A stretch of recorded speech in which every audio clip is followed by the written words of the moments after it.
All right, so I wanted to talk about some current black politics, or current black political stories that are going on right now. Um, a big story that happened over the weekend was President Biden spoke at Morehouse College for their commencement. And all eyes are on Joe Biden, because it's an election season and he is like doing really bad with black voters in particular, right? Um, so many polls have reflected that he is losing black voters, particularly younger black voters. So going to this Morehouse commencement, I already knew. First off, I know people who was there, so I know what kind of black people are at these like events, right? You're gonna get a different, um, let's say black people are not a monolith. You are definitely gonna see that somewhere like Morehouse, somewhere like a HBCU, because you're gonna have those upper class, like upper middle class blacks, and then you're gonna have those blacks that are just glad to be there, and then you're gonna have those like alternative, like you're gonna have like different kinds of blacks.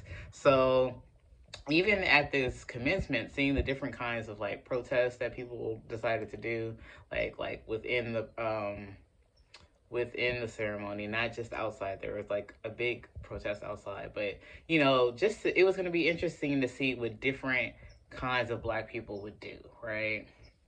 And of course, when he was about to speak, he gets up and there's like the section. And first off, I don't even understand why like the alumni are like treated like they're students. I don't know. It was just weird to me that the alumni were just like sitting next to the students. Like, I don't know. I guess that's normal. I didn't go to college, so I don't know. But anyway, when Biden gets up, they give him a standing ovation, and like most of the students did not stand up or anything. So you could just like see right there, like there's a generational divide on how people feel about Joe Biden, right? And this is a black institution, so I feel like we get to, as black people, we get to criticize our institutions because they are supposed to speak for us, like, right? They are supposed to represent the best of us or whatever, right? So we get to criticize them. So in this moment, all eyes are on Morehouse. All eyes are on, the black students that are, graduating, the black faculty and alumni that are there, the black families who are, there. All eyes are on this. This is the big stage for black people. So all the issues that you want to raise, you want to talk about Palestine, and don't get me wrong, free Palestine. It's all good. Solidarity. I'm not hating. I'm not hating at all. But black people in America right now are going through are going through a lot in their lives. And this is true. Any black person can tell you this is true. And if you don't see it, it's because you're either too far gone or you're like encapsulated by privilege, and that could exist. Black people aren't a monolith, but the majority of us are out here struggling. It is hard as fuck, and it is wild as fuck to think about how our country sends millions and billions of dollars over to Israel and other places like the Ukraine, and we are out here struggling. So I don't think it's like just black people have no like empathy for what's going on over there. I feel like black people definitely need to advocate for themselves, and I feel like this was a missed opportunity for black people to advocate for what is needed for black people right here, right in our backyard, with the fucking president right there to listen. Like, it would have been like, and I'm not saying you couldn't have had people that still was protesting Palestine, but it wasn't nobody with no like reparations now, no like just no call to action, right? No call to action, and it was like the grandest stage, and it was just a missed opportunity. And that leads me to my next story, which isn't kind of a news story, but I noticed this going on, especially with the recent release of fucking that. I'm not a Kendrick Lamar fan, so, but he released a song called Not Like Us. They Not Like Us, or I don't know, something like that, right? And people, people are gonna people. So they love it. They're just making, all these fucking remixes and this and that.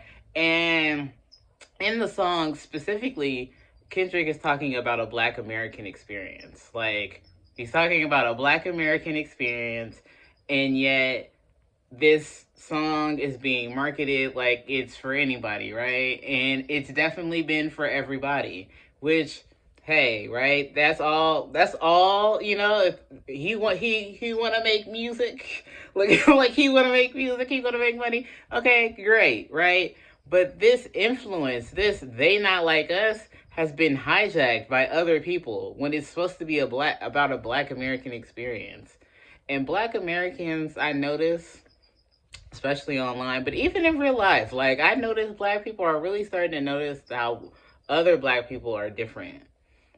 Not bad, but different. Like, you grew up with different values, you grew up with different experiences, you grew up, and that's fine. That's fine. We can still live together. We can still coexist together. I'm not advocating for xenophobia or anything like that. If anything, I feel like it's better when we do understand our cultures, understand our differences, and like learn from each other. And like, I feel like that's what we should be doing. I don't feel like it should be like, oh, you don't know who you are. You don't know tell me who you are. Tell me who you are. I hear you. And that's it. But anyway, that there's this like movement amongst Black people to disaggregate themselves or delineate themselves amongst other Black people. And it's not inherently a bad thing. I think if anything, it'll help Black people, Black American people, see where they really are. Oh shit, I didn't do that stuff with the camera. It will help Black people see where they really are in terms of like, we're tethered to the bottom. We're like a bottom caste, and like, we overrepresent all the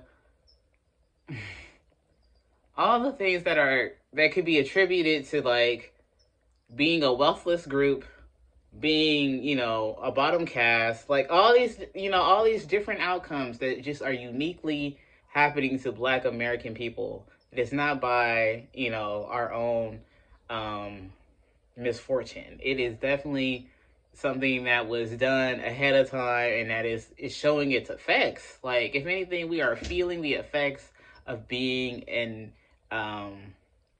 of living in poverty, being generations of poverty. Like, we are feeling the effects. And that's what I'm saying. Going back to the Morehouse thing, like, this is like on epidemic levels, like amongst Black people. And I think we all kind of we know that, or we know somebody in our family, we know somebody in our network. Someone is struggling. And it's more people than you think. It's actually more people than you think. Because this year, or not even just this year, in the last couple of years, I've had a lot of friends who have been homeless, who have lived in their vehicles, who have been couch surfing, but have been having full-time jobs, but have been, like, people are struggling out here. Like, they may not look like they're struggling, but they are. They are one check away from being homeless. Like, they are one, and you can see it out here, especially in Oakland. Like, it's hella encampments. It's hella, like, it's just, that's just the homeless you see,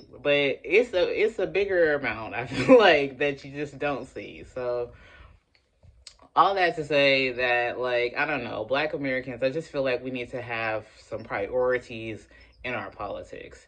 And I think one of the priorities should definitely be our material condition in this country. Like, period, point blank. Like, that's just what it is. And it's bipartisan. It could be, you can speak to the Democrats, the Republicans, you can speak to the independent, you can speak to anybody who wants your vote. And you can ask them, what the fuck is you gonna do for me and mine?